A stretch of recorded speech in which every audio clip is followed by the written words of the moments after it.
നിങ്ങൾക്ക് എന്തെങ്കിലും രോഗമുള്ളതായിട്ട് തോന്നുന്നുണ്ടോ?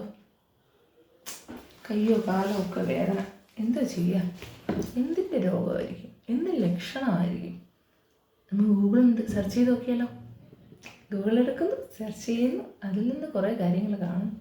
ഈശ്വര, കൈയും കാലും വേദനയൊക്കെ ചിലപ്പോൾ ക്യാൻസർ എന്നാണെന്ന് പോലും അതിനകത്ത് കാണിക്കുന്നുണ്ടാവും. അതിനെപ്പറ്റി പിന്നെ ആലോചിച്ച് ടെൻഷൻ അടിക്കുക, അതിനു വേണ്ടി ചികിത്സയ്ക്ക് പോവുക, ആവശ്യമില്ലാത്ത ഉത്കണ്ഠയും കാര്യങ്ങളൊക്കെ നമ്മൾ എവിടെന്നെങ്കിലുമൊക്കെ വിളിച്ചു വരുത്തുന്നൊരവസ്ഥ. ഇതിനെയാണ് പറയുന്നത് സൈബർ കോൺട്രിയ, ഹെൽത്ത് ആൻസൈറ്റി. ആൻസൈറ്റി രോഗത്തിൻ്റെ പരിധിയിൽ വരുന്നൊരു സംഭവമാണ്. ഈ ഒരു രോഗം ഉള്ളവർക്കാണ് ഈ പറഞ്ഞ പോലെ ചെറിയ രീതിയിൽ ഫിസിക്കൽ സിംറ്റംസിൽ എന്തെങ്കിലും അസ്വസ്ഥതകളോ കാര്യങ്ങളോ ഒക്കെ തോന്നുമ്പോൾ അത് 1-2 ദിവസം അടുപ്പിച്ച് തോന്നിയ പിന്നെ അതിനെ പറ്റിയിട്ടുള്ള ആകുലത കൂടുകയാണ്.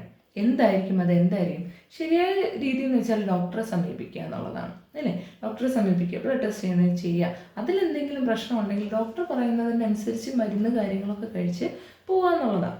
അതേസമയം ഡോക്ടറിനെ കാണിക്കുന്നില്ല, പകരം നമ്മൾ സ്വയം ചികിത്സകരായിട്ട് അങ്ങ് മാറുക. എന്താ ചെയ്യുക? ഗൂഗിൾ എടുക്കുന്നു, സെർച്ച് ചെയ്യുന്നു, ഇതിൻ്റെ ലക്ഷണം എന്തോ.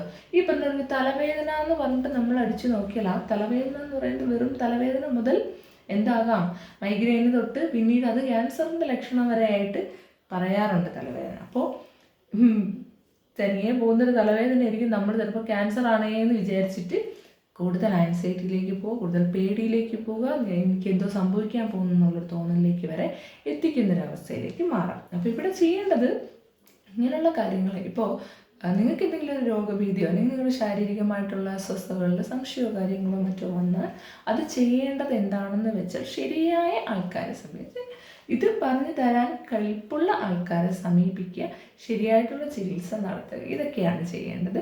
ഗൂഗിളിൽ സെർച്ച് ചെയ്ത് അതിൽ കാണുന്ന ലക്ഷണങ്ങൾ വെച്ചിട്ട് എനിക്ക് ഇന്നതാണ് രോഗം, ഇതായിരിക്കും രോഗം, അതായിരിക്കാം രോഗം എന്നുള്ളൊരു കൺഫ്യൂഷനിലേക്കോ അല്ലെങ്കിൽ ഒരു വിശ്വാസത്തിലോ മിഥ്യാധാരണയിലേക്കോ എത്താതിരിക്കുക. ആവശ്യമില്ലാതെ നമ്മൾ പുറമേ നിന്ന് ആൻസൈറ്റി കാര്യങ്ങൾ ക്ഷണിച്ച് വരുത്താതിരിക്കുക. ലൈഫിൽ ആവശ്യമില്ലാത്ത ഉത്കണ്ഠ കാര്യങ്ങളൊക്കെ ക്ഷണിച്ച് വരുത്താതിരിക്കാനായിട്ട് ശ്രദ്ധിക്കുക. ഇതിന് വേണ്ടിയിട്ട് നമുക്ക് ഈ ഇത്തരം ആൻസൈറ്റികൾ ഒഴിവാക്കാനായിട്ട് യോഗ, മെഡിറ്റേഷൻ പോലുള്ള റിലാക്സേഷൻ ടെക്നിക്സ് ഒക്കെ ഉപയോഗിക്കാം. നിങ്ങൾക്ക് ആവശ്യമെങ്കിൽ ഒരു കൗൺസിലിംഗ് എടുക്കാൻ മടിക്കരുത്. അത്തരത്തിലുള്ളൊരു രോഗഭീതിയോ കാര്യങ്ങളോ ഉണ്ടെങ്കിൽ ഒരു നല്ല കൗൺസിലർക്ക് നിങ്ങളെ ഹെൽപ്പ് ചെയ്യാൻ പറ്റും. അപ്പോൾ അത്തരം കാര്യങ്ങളൊന്ന് ശ്രദ്ധിക്കുക. ആവശ്യമില്ലാതെ ഗൂഗിളിൽ സെർച്ച് ചെയ്ത് ആവശ്യമില്ലാത്ത രോഗങ്ങൾ നമുക്കുണ്ടെന്ന് പറഞ്ഞിട്ട് ഒരു ഭീതിയിലേക്ക് പോകാതിരിക്കട്ടെ. വളരെ ശ്രദ്ധാപൂർവം മാത്രം ഗൂഗിൾ കാര്യങ്ങളൊക്കെ കൈകാര്യം ചെയ്യുക. സൈബർ കോൺട്രിയ എന്ന ഈ രോഗത്തിനെ നമുക്ക് അതുവഴി പ്രതിരോധിക്കാം. Okay, thank you.